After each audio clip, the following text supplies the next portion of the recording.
so many trades.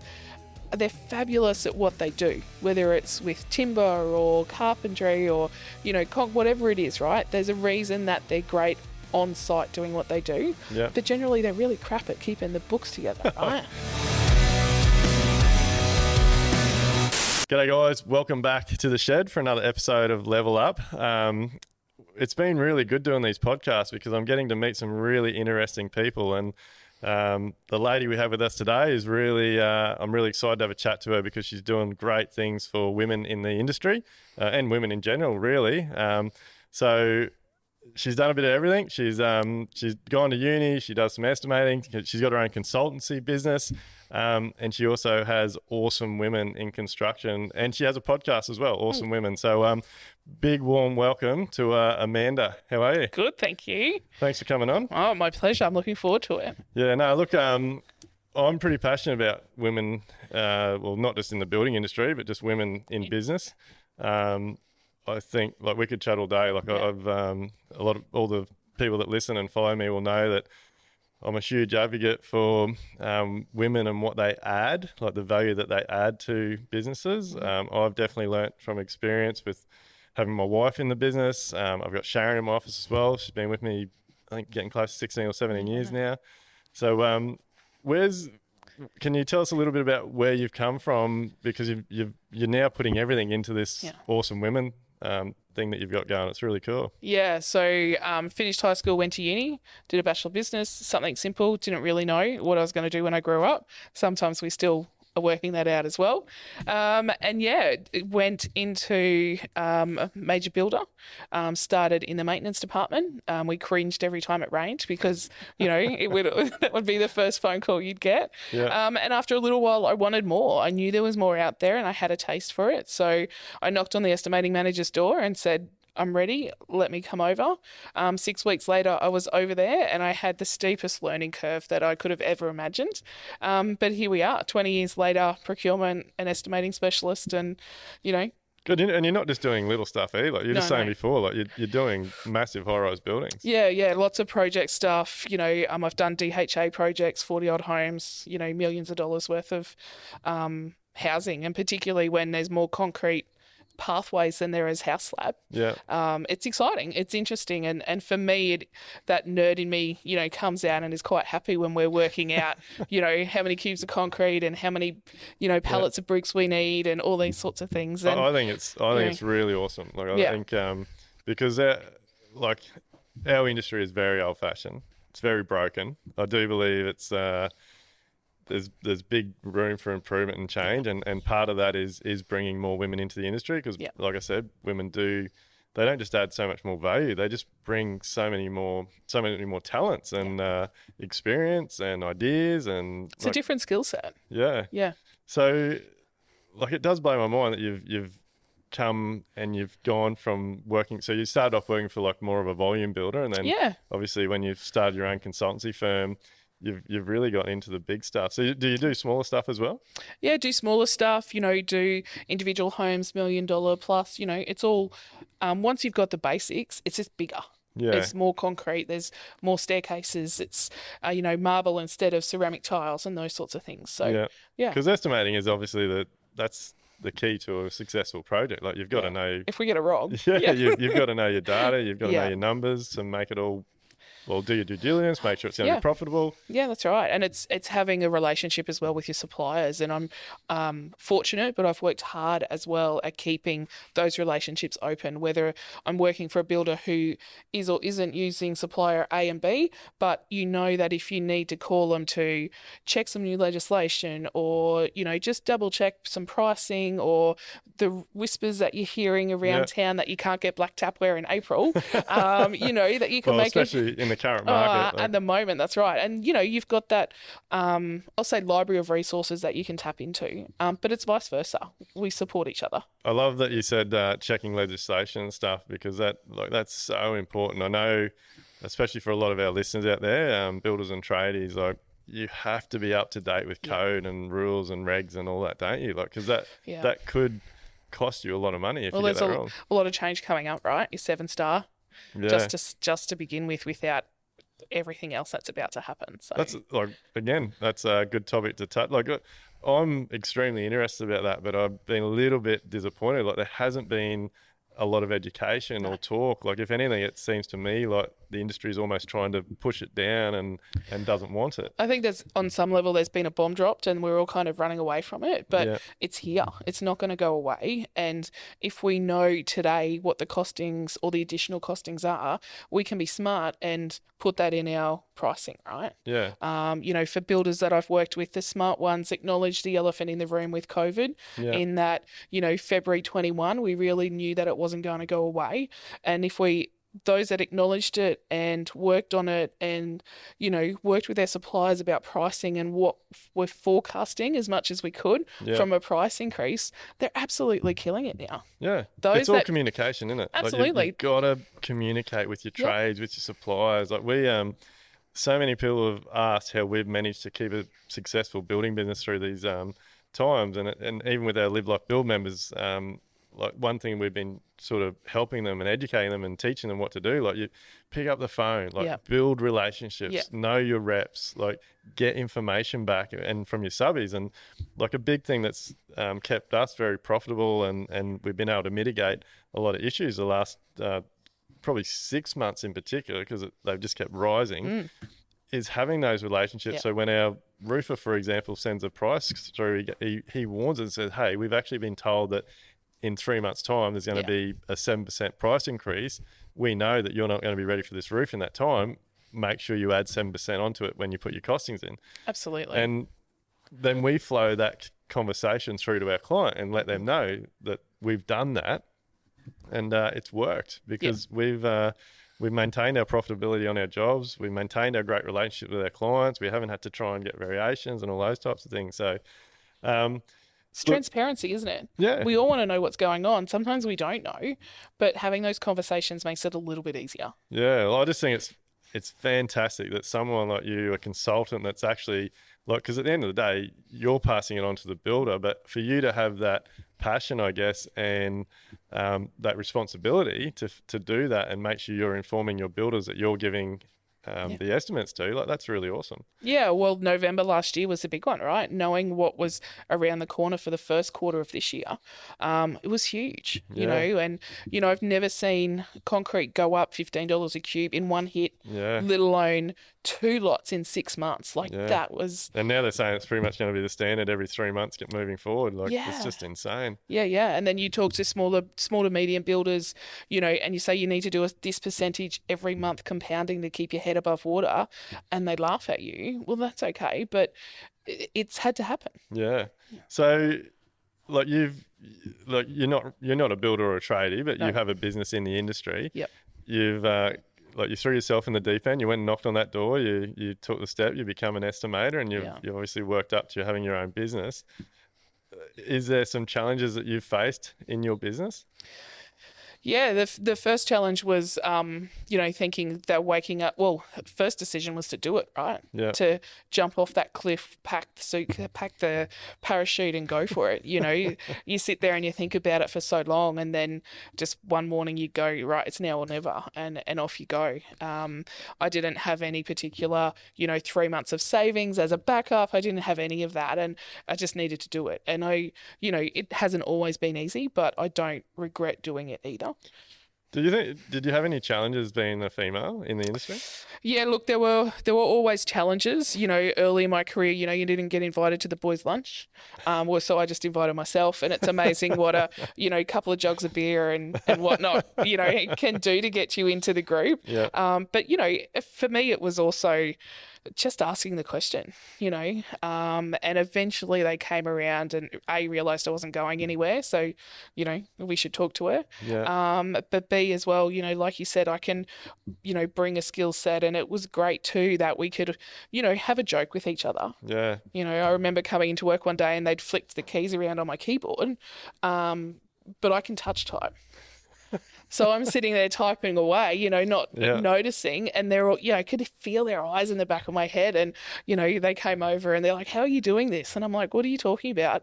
So then we stopped, and I realized they'd swapped the keys around. But so Because blokes do like yeah, the one finger finger at a typing, time and looking at So what I you're just doing. jumped on and off I went. But yeah, so look, it's been fun. There have been the challenges along the way.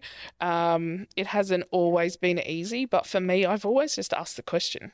Yeah. Or if there's that weirdness around the office, there's normally someone in the group who'll tell you what it's about. Yeah. If you corner them in the kitchen or the car park or whatever and go, is it That's just a female me? thing. Yeah. Is it just me, or is this what I'm feeling? They're like, yeah, no, they just don't like you. And I'm like, okay. So Yeah. you can work with that, right? Yeah, no, that's awesome. So we'll move on because I really want to get to what you're doing now. I think this awesome women in industry thing is fantastic. You've got your podcast where you promote women and what they do and the businesses they have and that type of thing. So how did that all start? So it all started by a group of us continually talking about how we should catch up. Outside, we all knew what we did for a job, but outside of that, to support each other. So I just got sick of us talking about it, not doing anything. So when I returned to work in when was it? 2017. I sent an email out to the females that were on my email list, which is nowhere near the amount that is on there today, and said, hey, let's catch up for breakfast. So we did. There were 14 of us at the Springwood Coffee Club, and they loved it. It was great. They wanted to do it again next month, so we did. They all brought somebody, and then after that, we did it a third month, and by the third month, we needed to start to pre-order brekkie because there were so many of us. So 48 ladies, in the third month, catching up for a breakfast for no other reason than to support and connect each other. Yeah. It was pretty cool. That is awesome. Yeah. And so what's that? 4 years ago, 5 years ago? 5 years ago in March this year. And I remember like it was yesterday, the sound that 50 odd ladies in construction were making at the Springwood Coffee Club, because it was a roofed, tin roof to the area, and we like to be heard. So that sound was, I refer it to it as a freight train. It was pretty epic. Yeah. And anybody who came to that coffee club that day for a quiet breakfast before work did not get it. But it's, I knew I tapped into something pretty special. So here we are.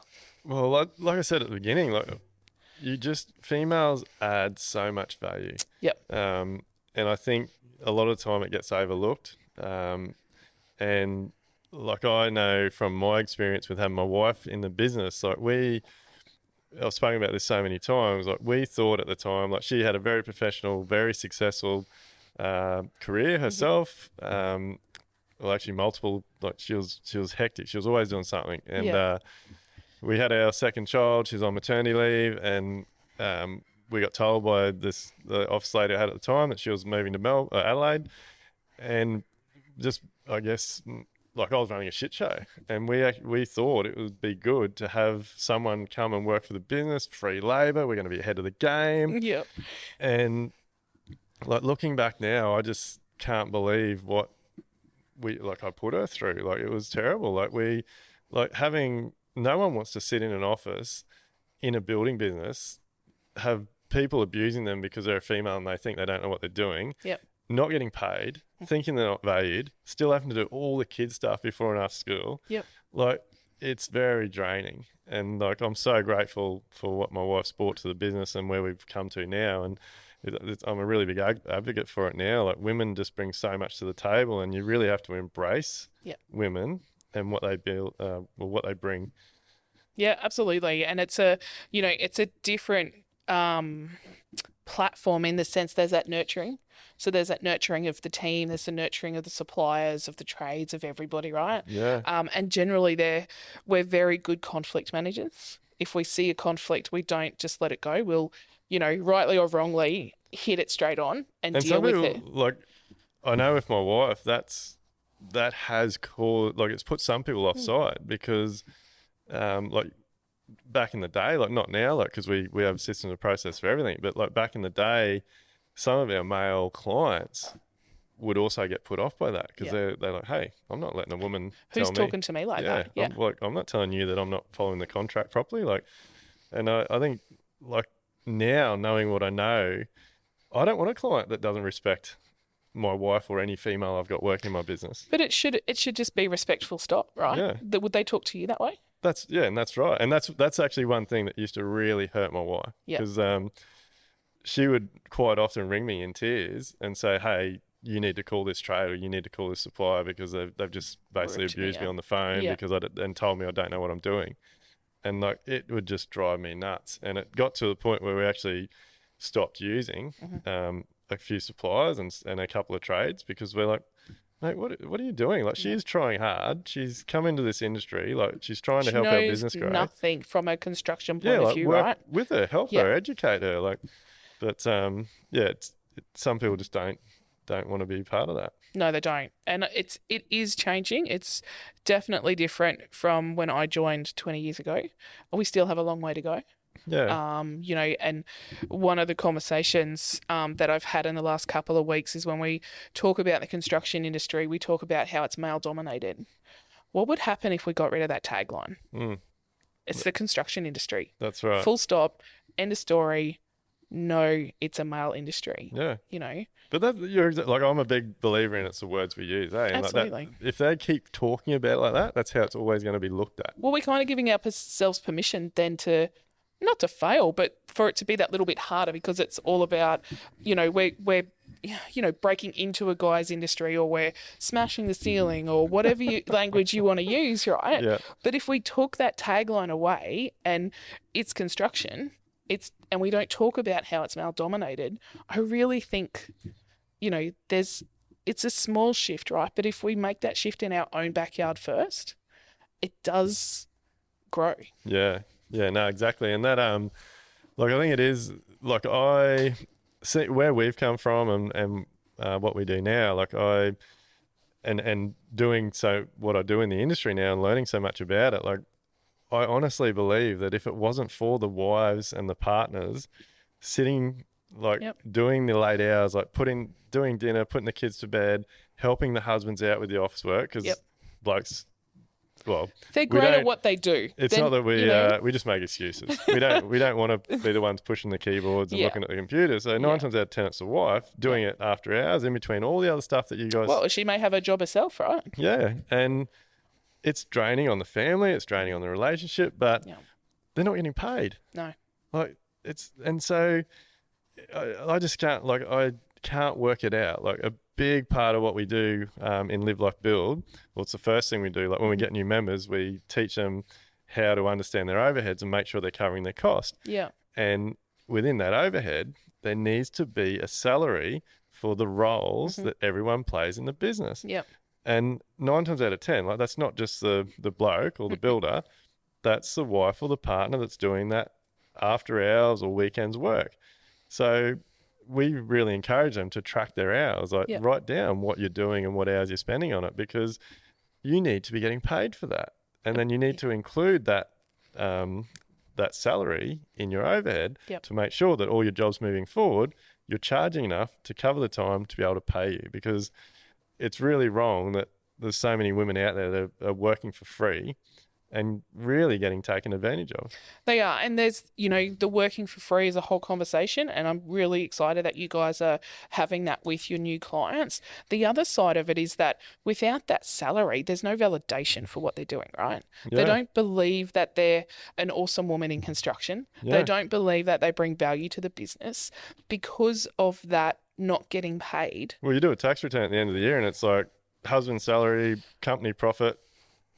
Like, where's mine? Yeah. Like, don't even get a mention. So let's give them the validation, and these days there's so much, there's funding available for Cert 2s and 4s in bookkeeping and construction and all these things. So, let's give them the piece of paper. I know some people, are out there like, you don't need a piece of paper, but sometimes it's that validation again, right? That I do know what I'm doing. Yeah. Yeah. And it's just, it's just like they need to feel valued. They do. And when they bring what females bring to the table, like you said before, like even just dealing with different situations, like it's a whole different set of opinions, values. Like you can, like I think I said to you before we got started here today, like I used to handle, like back when I was running a shit show, I was always just putting out fires, Yeah. battling with everyone, and like it would just build up. And as blokes do, I'd just flip out. I'd end up abusing Yeah. someone. I'd say something I shouldn't have really said, and I'd just escalate a problem that really could have been dealt Dealt with with. a lot better. Yeah. And then seeing my wife come into the business and the way that she handled things, for a start, we started running a lot better business. But it also just made me think about the way I deal with things and the way she deals with things, and made me a lot more open minded. And I guess I really started to see value in the way she did things. Yeah. And I think that was really important. Yeah, absolutely. And whether it's in the office environment, like we've just been talking about, or particularly on site, you talk to building managers and site supervisors who have had a female painter, tiler, their attention to detail is second to none. And once, there seems to be this voodoo out there that, to hire a female apprentice, I'm going to tell everybody, get a female apprentice, get any apprentice. And I know they're hard to find, but their attention to detail is second to none. They'll ask the stupid question. They won't if something doesn't look right, they don't let it go through to the keeper and let somebody else deal with it. Once they've worked with a female on site, they want more of them. So I think they're fantastic. We've got a couple of females that work for contractors that we use, and they just do such a better job. They even just like when they turn up to site, like one of the ones we use is one of our silicon contractors, and like she's just such a lovely lady, and she, even the way she communicates with our clients, introduces herself, cleaned it up, like it's just a lot different to what a bloke would do it. So it's females add so much value in so many different ways, and they really get overlooked a lot of the time. But tell us a little bit more, like this awesome women in the industry. You're saying you're just about to, or you're doing an awards night? Yeah, so 7th of October is our first awards night. So it's been in the plan for a few years, but with COVID, I didn't want to launch it on Zoom. I like to do things big and loud and here we are type of thing. So if people do that, is it like, do they join, they register? Yeah, so you can join AWIC. So website's awic.org.au, and there's a membership section in there. We have monthly events except for January and December because the construction industry is on their lockdown. But we have all sorts of different events. We have events from the Sunshine Coast, Brisbane, Ipswich, Gold Coast. We were due to have one in Mackay, but there was a public holiday called, so we'll push that to next year. But it's all about connection, networking, and once you're in, I'm going to say, it's a bit like the mafia, but once you're in, there's all sorts of different people that can help you with your business. Whether you're an accidental office manager, which is the heading we've given our tradies wise. I love that. I think it's fantastic. Or, you've got your own business or you're working for somebody. There's always someone that can help you with whatever it is that's going on. So whether it's updating your LinkedIn profile, sometimes we haven't had to update our resumes for 20 years. What do they look like these days? There's always someone that can help out. So you've got people in your team that help with all that sort of stuff? Yeah, we've got people in our team from lawyers and accountants who focus on supporting businesses in construction. And then we've got sales managers from, Colorbond, Bunnings, Oliveri, all of those guys are great supporters.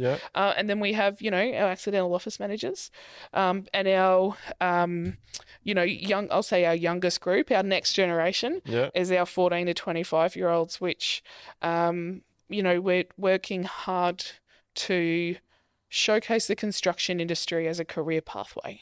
That's awesome. It's not all dirty trucks and tool belts, right? So back to the awards. So what's, like, I know the industries associations like that, they have their Women in Construction award and stuff like that, but your awards are just for women, are they? Yeah, so we focus on, the Executive PA of the Year. We want to know who's the inspirational leader, who's the advocate, who's out there. And we've had a couple of men nominated this year as well, which is great to see. Who's the overall business professional out there? We want to know who the small business awesome woman is. So, we're focusing not so much on the bathrooms and the display home of the year and all those sorts of things, but putting a spotlight on our awesome women, and having had the privilege of spending a week and a half, watching the interview panels, and the caliber of women is phenomenal. Yeah. And it's really good to be able to say that our industry is in safe hands. That's awesome. I love that you're doing something with the younger generation that's coming through as well, because you've got an app, don't you, that has something to do with that? Yeah, so we've got an app that we released earlier this year. So, it's all about supporting the next generation. So as part of that, we've teamed up with QUT, and their students have created the first stage of the app. So the first stage is available on Android. We're having a few technical issues under construction for Apple, but we're going to get there very soon. You download the app, answer a few questions, and it spits out career pathways that are available in construction. Yeah, awesome. Yeah. So that's for anybody? That's just anybody? Not females? Yep, no, anybody can download that. So next year we're going to be going out to schools. We wanted to get the Apple version up because most high schools and government are Apple. So we'll get that up, and then we'll start to get it out into schools. My ultimate goal is to have it on every high school student's phone in Australia and New Zealand. Yeah. It'll take a while, but you've got to start somewhere, right? That's so awesome. Yeah. So awesome. Because our industry is incredible, isn't it? It is. Like, it don't, if you want to go to uni, but like our industry, there's so much potential. Like, you can have an incredible life. You can do very, very well out of our industry if you put in some time and some effort. And you got to work hard. Like, you have to work hard at anything, right, to achieve. And stage 2 of the app, which is under construction at the moment, is the basics will still be there, so you'll answer your questions and it'll spit out career pathways, but the next stage will give a position description for those, salary expectations, once you finish your apprenticeship, what do you think you can earn, and then it'll also give study pathways. So the whole uni versus TAFE conversation, nothing more annoys me, because we need the engineers and we need the concreters, right? But to be an engineer, you don't have to go straight to uni. You can do some certificates and diplomas and whatnot, and, work while you're doing it. There's so many different ways you can do things these days than there were 20 years ago. And there's also a lot of incentives as well. And well, it's not actually even for the younger people. Like so many people fear, like they might be in a job or a role that they don't really like, and they want to do something else, and they don't really know that there's incentives and pathways out there to do a mature age apprenticeship or something like that. So. Even just to get into the industry full stop, right? If there's anybody listening who, wants to change and doesn't know where to go, reach out to us. We sometimes forget and undervalue our transferable skills. Yeah. And to me, if you're a mum who can organise a household, you can organise a business, right? And your wife's proven that. So, we've got to remember all of those as well. Yeah. Look, I don't know. I'm the first one to put my hand up. I am a bit lazy around the house. I personally think that being a mum is the hardest job in the world. I do not know how women just deal with kids all day, every day. Like, I think blokes, we go and hide at work and run away from it, and sometimes probably use that as an excuse. Then you have all these women out there that are doing that, and in between the school drop-offs and pickups, running the family building business, doing the dinners, getting the kids to bed, getting back in the office, working till late at night, working weekends. There is so much that goes on behind the scenes that people don't realise is getting done to actually keep our industry operating. And that's without social media. That's without advertising. That's without trying to find where the next job's coming from. Or, if your business is set up well, generally you don't have to go looking for it. It comes through, but you've still got to manage it, right? Yeah. You've still got to project manage it. And, I was talking to a client just the other day, and, they're a tiler, he's a carpenter, and don't be afraid to say that our books are full for the next 3 months. Yeah.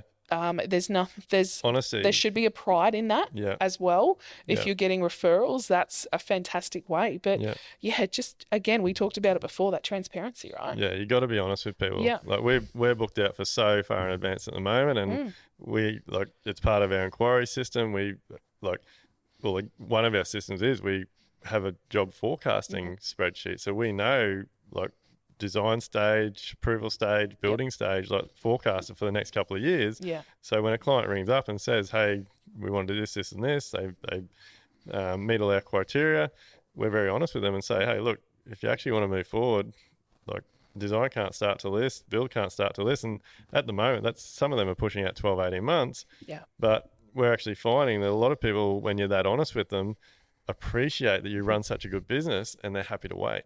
Well, gone are the days where we could build a low set 220 square metre home in 16 weeks. Yeah. They're just non-existent, right? Yeah. Not apart from weather or anything else. There's the supply shortage, the trades shortage, it's all there.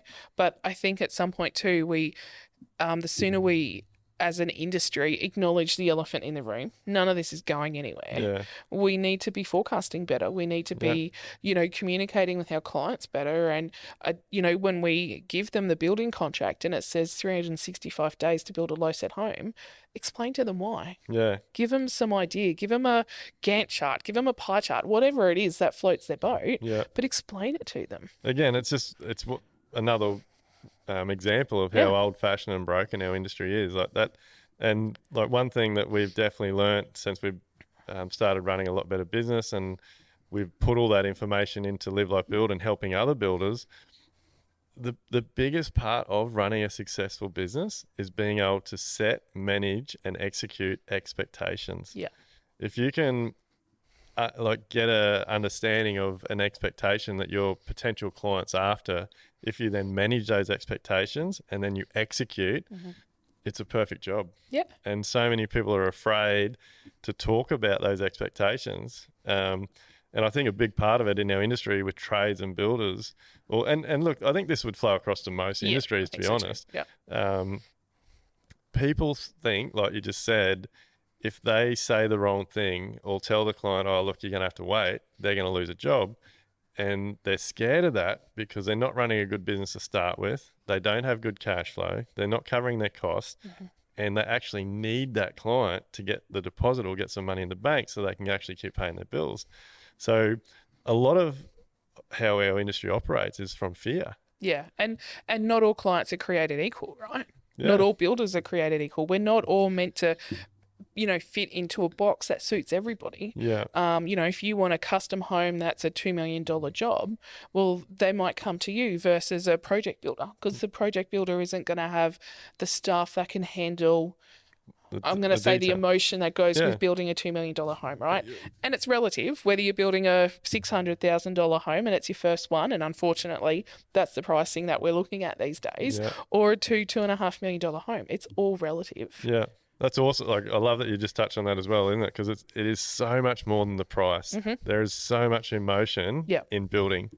And you either love it or you hate it. Yeah. And like with a volume builder, you're going to get very little, if any, personal connection. You'll be dealing with site supervisors that probably don't even meet you. They just give you a call or an email every now and then. Whereas you build with a one-off custom type builder, there's going to be a lot more interaction. You're going to, it's emotion is a massive part of it. And the emotion it's funny because emotion is the thing that breaks when you go with the cheapest price and you realize that you're not really going to get what you're after. Yeah, absolutely. And, it's one of those things as well where if we were to, buy a fridge or a washing machine or a new car, we go and get 3 quotes, right? Why are we not doing it when we want to build our biggest, legacy or, home? We sometimes go with the first builder. The lowest. The lowest price, rightly or wrongly. Yeah. And, there's a quality factor in there. Yeah. Yeah. Look, we have a pack process. Like, I'm a big believer that the builder needs to be involved through the whole process. Like, there's so much more involved with the design and the planning and all the consultants. And if the builder's involved from the beginning and understands all of that stuff that's gone in, all the conversations have been had, then there's far less risk of variations and stuff throughout the job. But like, so with your women in construction, like, what are they? Like, I'm keen to know, like, are they tilers, brickies? Like, what's the most common one? Yeah, so our biggest growth during COVID was our accidental office managers. Yeah. Just not knowing where to go. Where do I go for this information? I love that. You should trademark that. Yeah. And they, like your wife, they've had stellar careers in whatever it was before they had their children. Yeah. And it's the story you've told is very similar throughout the ladies that we have. They just started doing a couple of hours here and there, and before you know it, they're integrated into it. But yeah, our tradie wives would be there. And then we've got our, awesome women that are in industry and have been like myself for 20 odd years. Yeah. We're there to fly the flag, lower the ladder, leave the window open, whatever you want to call it, for our next generation. And I mentioned our next generation before at 14 to 25, but you can be 45, right? Yeah. And come into the industry, Yeah. and we'll, give you a warm hug and help you navigate the rocky road that it can be sometimes. Yeah. So there's a yeah, lot of consultants, is there? a lot of consultants, and that's coming from my experience in that procurement and estimating, right? I had a lot of contacts in supply, roofing, frame and truss, so that's where it began, and that's where the strength is. But more recently, the trades and the apprentices have come through: landscapers, tilers, plasterers. I had a female plasterer reach out to me the other day. She's finished her apprenticeship, and she's like, "Can you help us, get the word out?" And absolutely, can you imagine that plastering would be phenomenal? There'd be no painter whinging that they, need this sanded or whatever done. So yeah, we're getting there. But I think part of that too is 20 years ago, there were very few estimators, let alone painters, tilers and candlestick makers, right? Now there's a lot more. And, we not every day's unicorns and roses. Yeah. Sometimes, being able to call someone or reach out to somebody who's having a shitty day too is enough to get you through yours. Yeah. We don't need somebody to fix everything. We just need to get it off our chest sometimes. I imagine that would be a big part of what you're creating, because I know, like I got the trademark shirt on today. Like I love the trademark boys. I've dealt with a lot of mental health, anxiety. I think it's just a very common thing again in most industries.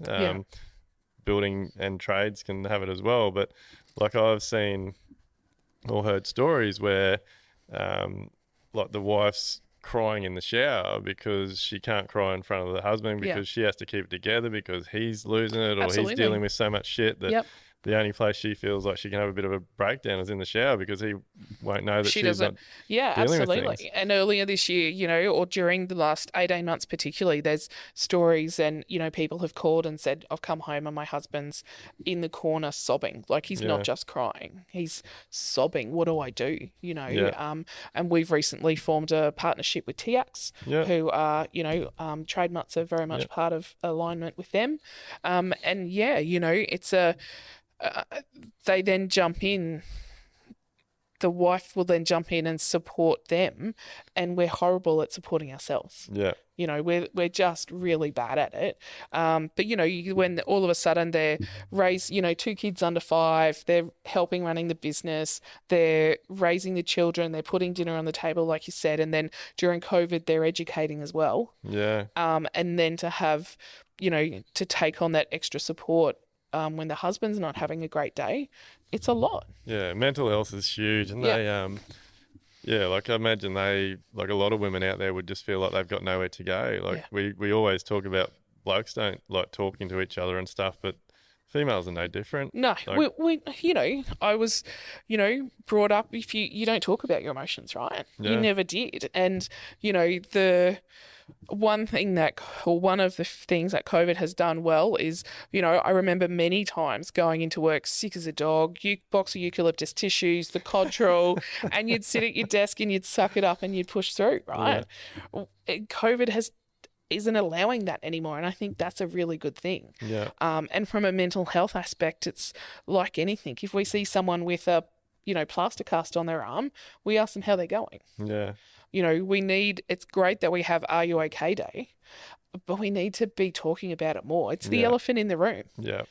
Where at the end of the year, everybody's tired. No one really got a break between 2021 and 2022 because we knew it would be more of the same, and we're just exhausted. Yeah, it's unbelievable. Every single person you talk to at the moment, like we got clients that own coffee shops, clients that are professional real estate, solicitors, like every single person you talk to is just exhausted. Yeah. And like, who knows when it's going to end? Like, it's just so busy. Well, that's right. And like you touched on before, it's not just construction. It's automotive, it's mining, it's everywhere. You can't get mechanics to save yourself. You Yeah. can't get, trade. You can't get staff to turn up for an interview, let alone to turn up for the second day of their Yeah. job. Yeah. So what is the answer for that? Yeah. To me, there's this whole untapped pool of women that have kids at school. They're smart ladies. They can come in between the hours of 9 and 2. Come on in. Open Yeah. the door for them. Let them Yeah. come in. Just, forget about the whole 9 to 5 and they need to be at the office to be successful. And if part of that conversation is if they're not at the office, they're not doing your job, well, that's a whole nother conversation. If you can't trust your staff, I'm really pushing for that. Like, Yeah. I think, like, again, we find with a lot of our members in Live Like Build, like so I get asked a lot, how do I do everything? And the answer is I don't. You don't, yeah. Like, and so many people see, and this is something I absolutely hate about social media. Everyone has a perception, and that's all based on that 15-second little shot or picture or whatever they see. Yeah. And so, like, Camille doesn't want to be on camera all the time. Like, the guys in the office don't want to be. A lot of guys on site don't want to be. So, like, I put myself out there to try and better the industry and let everyone know what's going on and how I deal with things and blah, blah, blah. But everyone has this perception that I do everything. And in reality, I don't. Like, I have lots of other people. I have my incredible supervisor that helps me. I have my incredible site teams that help me. I have my subcontractors. I got my wife in the office. I got Sharon, like, I got Shade on the video. It's far more than just me. So a big thing that we teach in Elevate, like I was touched on before, like, understand your numbers, get your data right, allow a salary in your overhead to cover another wage to put someone on to help you. And like you just said, in the current environment, there is so many incredibly talented females. Who cares that they can only work from 9:30 to 2:30? They're probably going to be more productive than having someone in the office for 8 hours, right? Because they're not going to be getting a coffee every 20 minutes because they generally know they've got 4.5 hours to come in and do the job, and they do it. And they do it good. And they do it good. And like we've spoken about a few times today, they will, like, if they don't know something, they'll ask you questions. They'll check on things. Like, yes, you might have to put in a little bit of time for the first few weeks or months, but it pays back. You'll get an incredible staff member that is very loyal, well, I'd say there's probably a huge chance they've come from a very professional background or some sort of professional background. They'll have a completely different skill set than you have, but they'll have a skill set that you need. They'll be able to sit at the computer and sort out the software and the tech issues and fill in the contracts and invite them into the meetings. Yeah. There's shouldn't be any secret squirrel stuff. I mean, I know there's always high level and some people don't need to know the numbers, but we all have our strengths and whether you call them weaknesses or whatever you want to call it, but we can't all be good at everything. Exactly. And if you bring, take some of the concerns or the, I don't know, Christmas party or, you've noticed that Jane's not quite herself, how do we, get Jane back up? What's wrong with Jane? Because it's not always a question that a male can ask, right? Yeah. And get the team involved. Yeah. But there's lots of benefits to it, and even the working from home. Yeah. COVID has I think COVID has fast forwarded the industry at least 10 years by having again. Working from home, I still, yes, it's great. But for me as a people person and someone who's at breakfast meetings and everything else, I remember it was a Wednesday and I woke up, I'm like, I've got to get out of these walls. Just getting a little bit too close. And someone said, oh, but you're not allowed to go anywhere. I said, trust me, if I'd have got pulled over by the copper, he'd have seen on my face just let the lady go. She's just gone for a drive. I didn't go anywhere. I didn't even go through a drive-through. I just needed to get out of those four walls. But we still, working from home has its benefits, but we still need to be able to be in that office environment for that hallway chat. So many times you'd go, hey, Jim, did you get that? Oh, yeah, that's all fine. Just move ahead with that. Do you think there's a lot of females out there that have possibly lost their roles or their jobs through COVID and are wondering what they're going to do, and their skill set would really help a tradie or a builder out, and they don't know how to find that path or put themselves out there? Like I know a few of our builder members have found some really, really great women by just doing some like actually advertising that. Yeah, like, put the word out. we're happy to have you work school hours. Yeah. Like, come and have a chat. Let's see what we can do. See what we can work out, because there's I think there's a lot of opportunity there. There's a lot of opportunity, and I was at an event earlier this year down the Gold Coast, and whether it's for women or just our changing the language of and what we use when we write a job ad on Seek, when we put something in the paper. Some of the businesses now turn up. You have a skill set. You may not know what it is to fit into our business, but we'll find it. Yeah. And if they've got an attention to detail, they've got good work ethic, they've got good values, the businesses there said, we can teach you the rest. Yeah. And it's so true, right? Yeah. If there's women out there that are great with spreadsheets and numbers, Yeah. I'm happy to come and teach you how to do a brick takeoff or a concrete calculation or whatnot. That attention to detail's needed there. Or maybe they were a bookkeeper in a past life. So many trades, they're fabulous at what they do, whether it's with timber or carpentry or, whatever it is, right? There's a reason that they're great on site doing what they do. Yeah. But generally they're really crap at keeping the books together, right? Well, yeah. Completely. But that's crap. not what it's not their forte, and it shouldn't be their forte, right? But get someone in. Get somebody in who can help organise the office, who can help with the box of receipts that come in from the ute, can help sort that out, whether it's with Xero or whatever accounting system you're using, and just give them a go. They'll look at it and pick a spot, and off they go. And before you know it, your it's business that thing, is isn't running it? more Like efficiently. you've got to like. I'm really big for this. And it's like we were saying before. Like, I have people that help me because I've learnt, or I learnt very expensive lessons in the old days, and one of the things I'm really passionate about now is I do what I'm good at and what brings my business the most money. Yeah.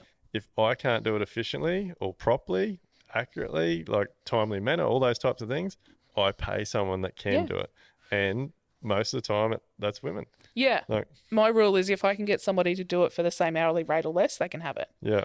Whether it's cleaning my house, whether it's doing my, having a bookkeeper, I don't want to know how to do it. I don't want to know. What you're good at. That's right. What you're passionate about, what you love doing. Yep. And get other people and to while, do. That's right. And while that's being taken care of by my bookkeeper, I can be going and earning money to pay her to do that instead of swearing at it and, wanting to throw it through the wall. So, like, what advice would you give females out there that are, I don't know, well, let's start. First one, what would you tell females out there that maybe lost their job? Like, what should they be doing? Oh, listen, reach out to us. Every other day I'm getting a phone call from somebody who's looking to fill a vacancy. Whether it's sales, whether it's accounts, whether it's reception roles, administration roles, give us a call. We'll help you out with your resume, sort out what your transferable skills are, and see where we can help you out. So just get in touch with Awesome Women? Yeah, just get in touch with Awesome Women in Construction. Website's aweek.org.au. There's an inquiry section there. That'll come through to me and we can have a chat. I can put you in touch with the recruiters that are part of our community, and they're more than happy to help because there are a number of vacancies out there, just a few. And, for our next generation, for parents listening, or if there's, our 14 to 25-year-olds listening, just do it. Yeah. TAFE and some other organisations, they do great days where try a trade and, you can give it all a go. Talk to your school, I don't know, they're guidance counsellors these days. I don't know what they're called, but, been a long time. Reach out again. We've got connections with Busy Sisters and all those sorts of organisations who can help with that. But just give it a go. The one thing I say is if you pick an apprenticeship, just finish it. Finish it, and then the world opens up. We've got a number of amazing or awesome women that we have on some of our panels when we go to schools, and they've done a painting apprenticeship, and now they're a national OH&S manager. It opens up doors. And if you're any age and you don't like the job that you're at, again, give us a call. There's people there that can help, and construction is the opportunities that I've had, the restaurants I've dined at, the football, corporate boxes, and the opportunities that it's opened up. I've worked hard, and you will too, to have a stellar career, but it's right there waiting for you. Yeah. So what about What about the accidental, what do you call them? Accidental office manager. Office managers? Yeah. What about ones out there that have been thrown in that situation and Yep. they're struggling with some things? Like, can Yeah. they bring... Yeah, they can absolutely reach out. So we've got a lot of women that we can connect them with so that they know they're not alone. So if they're a tradie wife of a carpenter or a concreter or a plasterer, let us know. We'll connect you with someone in your area that you can, call upon and go and have coffee. Yeah. We don't tend to keep secrets. I'm more than happy to share my failures so that nobody else needs to make them. Yeah. That's awesome. Or learnings, have whatever you want to call them. And if they're not sure on how to read and interpret a contract, if they're not sure on, how to get invoices paid, because it's tough out there at the moment for everyone, right? And one lady I suggested to some time ago, it was just her in the office, but the husband, when he called, he could always get the invoice paid. So she set up an accounts email address, and Jane was the accountant, you can call her whatever you want, was the accounts person, and she was a real hard ass, right? She was a taskmaster. And her emails would talk to that, right? Yeah. So, she would be following up 3 days after or the day after they were due and had that communication through email. And then when they'd call the office and go, hey, is Jane there? Oh, no, look, she's out. Can I leave a message? Just let her know that the invoice will be paid in 3 days or it'll be paid in whatever. Yeah. It's the same person, but there's that disconnect. As well. So there's all sorts of hints and tips and tricks that we're happy to share. But it also gave that lady that separation to be able to be warm and fuzzy when they called the office, but to also, push when the invoices were due. Yeah. Because if you don't follow them up, they don't get paid, right? Yeah, no, that's so awesome. All right, Amanda, so just before we wrap it up, something new we just started is I want you to tell me one question that I'm then going to ask my next guest. So what's one question that you would like to ask somebody else? What's the one thing you used to do that you don't do anymore? That's fantastic. So, look out. If you're the next guest, you're going to be answering that question. Amanda, thanks so much for coming on today. I really, really love what you're trying to do. For all the listeners out there, females, if you want to get any help, you want some advice, whatever, make sure you get in touch with Amanda. Yep. Awesome Women in Construction. Yep. Facebook group, Instagram. Yep. Facebook, Insta. We're breaching out onto TikTok. It's a whole nother conversation. But we're on all of them. But reach out, aweek.org.au and hit the inquiry, and happy to help. Awesome. Thanks so much for your time. No worries. Thank you.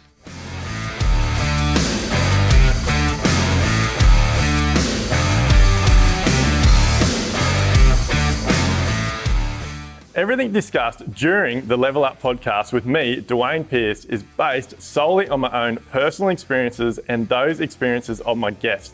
The information, opinions, and recommendations presented in this podcast are for general information only, and any reliance on the information provided in this podcast is done at your own risk. We recommend that you obtain your own professional advice in respect to the topics discussed during this podcast.